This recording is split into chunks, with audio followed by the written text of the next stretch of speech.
opposite side because I was giving him the stinkiest eye ever. I was like, come my way. I dare you.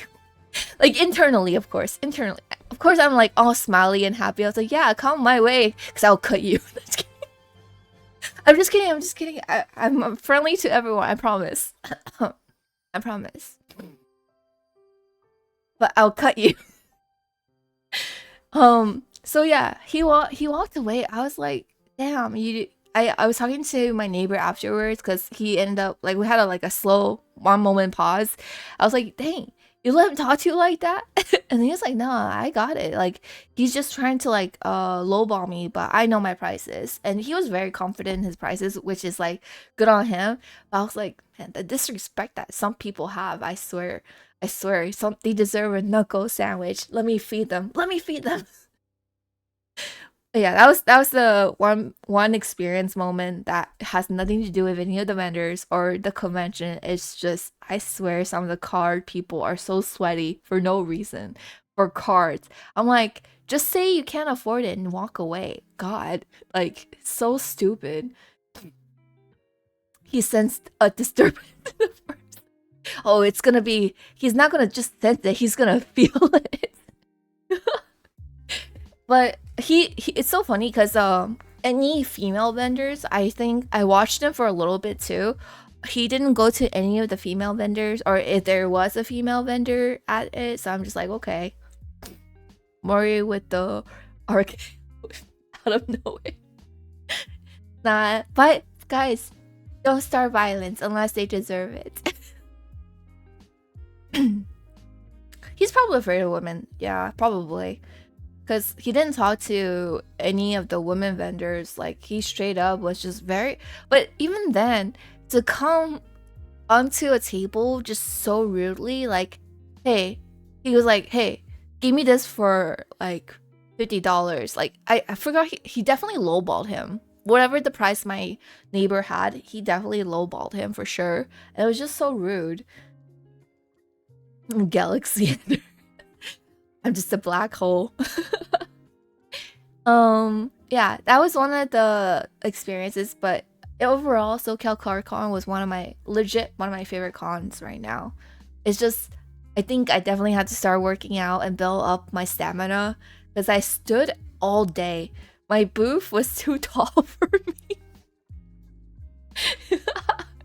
I can't sit. If I sit, I look like this.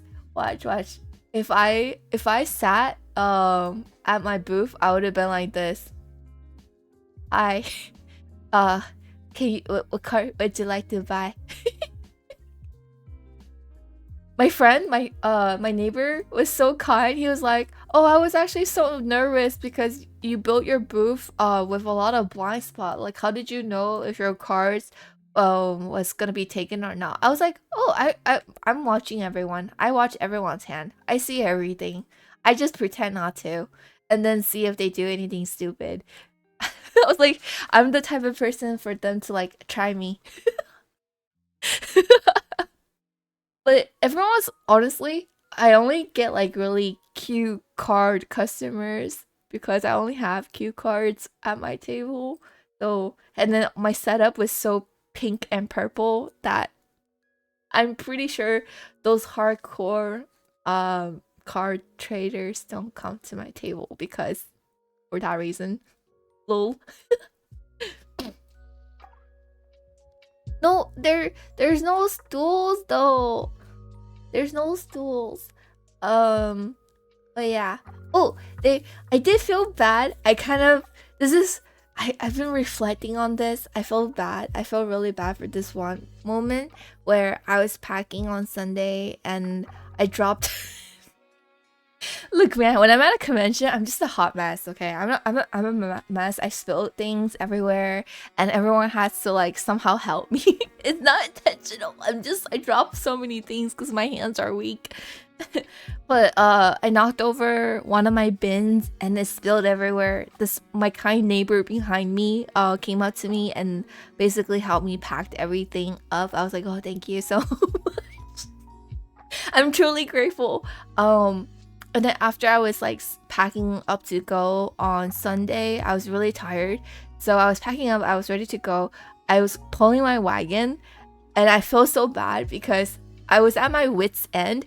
Not because I was trying to be mean or anything, but I was just overly tired. I was trying to get out. But I know that they wanted to like have a conversation because they wanted to connect, like socialize.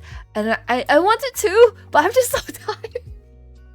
And so I tried to talk, and then they were like, oh yeah, you and my friend have like the same keychains and stuff. You guys probably have the same menu, and if you guys want, she's really popular, she's pretty famous. I think you should get in contact with her. And I checked her. This is like the stuff that I say in my head. I freaking regrets. Like I was like, but I have no filter when I'm tired. I was like, oh, I'm pretty popular too. I swear, this is worse than the Haru one. Ah!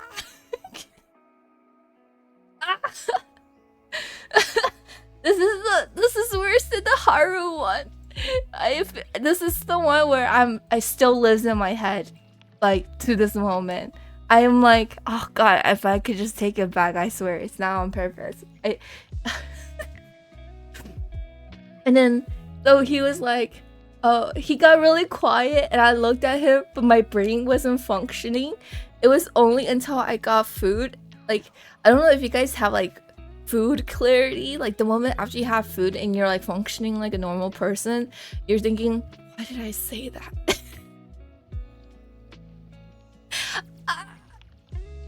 That one really hurt me.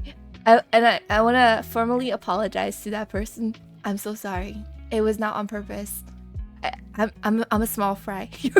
You had good intentions. I'm so sorry. But yeah, that was one of my cringy moments that happened at convention. So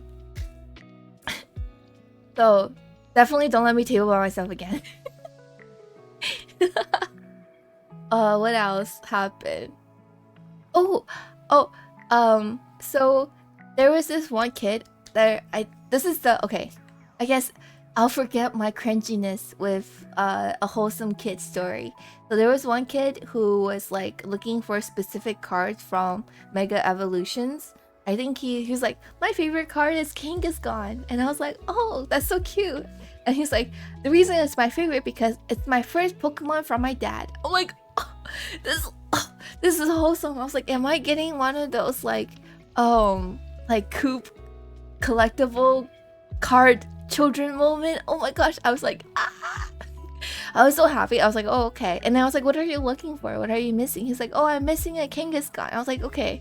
I remember that in my binders that I collab with my friends. Wait, what? Oh, hang on. My cat wants to go out.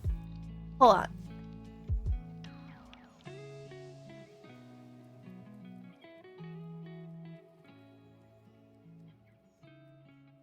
Oh.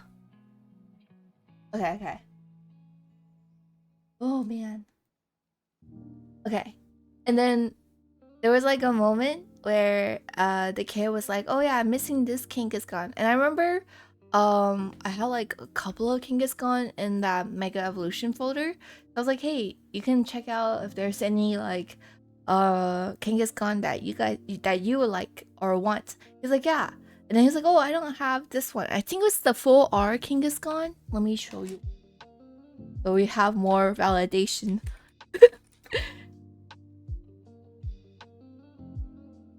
Kangaskhan. Mega Floor? Yeah. Floor Kangaskhan. I feel like that card wasn't that expensive. If it was, I feel bad because then I just gave away my friend's card. I'm pretty sure she doesn't care either.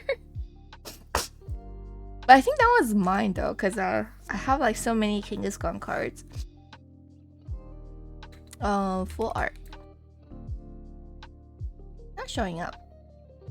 Oh, I see it. It's right here.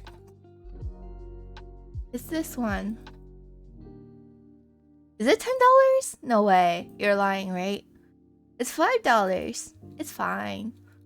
It's $5. It was this one, but Yeah, so he was like, "Oh, I don't have this one." I was like, "Oh, you could just take it." He's like, "You sure?" I'm like, "Yeah, you look Genghis-Khan." I was like, "There's no way that someone would just, unless they're doing a master set, no one really collects these, unless they're either a trainer." And I honestly cater more to TCG players, if they're looking for common cards, or if they're looking for like Q. It's both TCG players and Q cards in general that I have. So when he said that they wanted this car, I was like, oh yeah, you could take it. Well, I mean, they didn't say they wanted it. They was like, oh, I didn't have it. I was like, you could have it. And he took it. And then he was like, he showed his dad, like, Dad, look, she gave me a Kangaskhan. And his dad came by and said thank you. It was really sweet. And then after they walked away, I was like, oh wow, that was a really wholesome interaction. I was like, wow, no, for real, the views. I was like, wow, this is so wholesome. This is the feeling where I would get when people buy my artwork, but I'm selling like Pokemon cards or just giving away Pokemon cards to kids who really wanted them. It was so wholesome. And then he got like a reverse hollow Kangaskhan Conference binder too. It was so wholesome. So I was like, oh wow, oh that's so nice. And I thought that interaction was like done. And my mom was like, oh, wow, a plus for the day. And then he came back a little bit later. He's like, this sticker is for you. And then he gave me an Ampharos sticker. It was so cute. It was an Ampharos sticker with a heart. I'm like, oh, how did you know this is one of my favorite Pokemon? He's like, really? I'm like, yeah, thank you. It was so cute. It's like a little Valentine's Day Ampharos sticker. It was so adorable. But yeah, I was pretty happy after that. There was so many interactions throughout the day. Oh, this is the most thing that I could remember because it's the most recent. Because on Sunday, my brain was not fully functioning because I was so tired. Like the previous day on Saturday, I only got 4 hours of sleep, and then I went to con for like I think 10 plus hours, and then I ate with my friend. So it was like more than 12 hours outside, but I was running on 4 hours of sleep. So after I ate food with my friend, I knocked out at my friend's place for like a good 30 minutes before I drove home and had to do that all again the next day, which is on Sunday. But what I remember was like, because my brain wasn't fully there, one of the customers, they got 6 pins from me, and they're each like, what was it, each pin is 15, but if you get 3 pins it's $40, right? So it's like a $5 off. So they got 6 pins from me, and I was like, oh okay. And then I charged them $40. They walked away, and then they came back. They were like, didn't you say it was 80? I was like, wait, what? I was like, oh, I was like, thank you for coming back. Yeah, it was $80. And then they paid the other $40. I was like, you guys are so nice. People usually just walk away. I was like, this is so wholesome. I never thought that people would come back and pay me my worth. It was, oh god, this convention just makes me like full of heart. People are so sweet. And then there's the husband that would buy cards for like their wife, and there was this one guy who was shopping for their significant other, because it's almost Valentine's Day, right? And I had like my crochet plushies on my right side, and I was checking my booth like this. I swear I'll make a better booth setup next time. Not that I know, but I was watching, and I was like, did you need any help? And then he's like, how much is for one plushies? And I was like, oh, it's I think it was like $40, the one that he got. I was like, it's $40. And then he was like, would you do a deal? And I was like, sorry, these plushies are handmade. They're made by my mom. I was like, I can't do deals on them. And he's like, understandable, I'll take 2. I was like, whoa, okay. And then I packed them up and then I gave it to him. That was such a wholesome moment. I think with the plushies also makes me really happy because I know that my mom spends a lot of time on them, and like me helping her whenever I can. It feels wholesome that people are willing to spend the money on the craft than also liking the Pokemon, of course.